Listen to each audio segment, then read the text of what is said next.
మాట్లాడుతుంటాం. ఈ ఇల్లు under construction లో ఉంది. ఇంటితో ఇలా కడతారు ఇక్కడ హౌసెస్. చాలా ఫాస్ట్గా బొమ్మరిల్లా కట్టేస్తారు అనమాట. 3-4 monthsలో హౌస్ కన్స్ట్రక్షన్ అయిపోతుంది. మొత్తం అట్టలే, గుడ్డు అట్టలతోటి అనమాట. ఒక ఫ్లోర్ మాత్రం బేస్మెంట్ సిమెంట్ వాడతారు. ఇక చూస్తున్నారు కదా, బేస్మెంట్ మాత్రం సిమెంట్. మరి పిల్లర్స్ వేస్తారా? వేస్తారు. మరి ఈ పైకి లేగలేదుగా. ఇండియా పిల్లర్స్ టైప్ కాదు, ఇక్కడ జస్ట్ ఒక ఐరన్ రాడ్ లాంటివి పెట్టి చుట్టూ వుడ్ పెట్టేస్తారు. వుడ్తోనే పిల్లర్స్ చెప్పాలంటే స్ట్రాంగ్ వుడ్. భూమిలోకి దించుతారా? భూమిలోకి దించరు, భూమి మీదే కడతారు. బేస్మెంట్ చూపించు.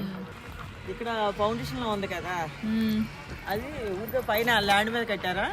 అంతే, అది మొత్తం సిమెంట్ ఇండియాలో వేసినట్టే ఫౌండేషన్ నేల మీద కడతారు. ఒక అరుగులాగా అంతే. భూమిలో తవ్వి గోతులు తవ్వటం అట్లా ఉండదు మనకులాగా. కాదు. 4-5 నెలల్లో మనకి హౌస్ హ్యాండ్ ఓవర్ చేసేస్తారు ఇక్కడ.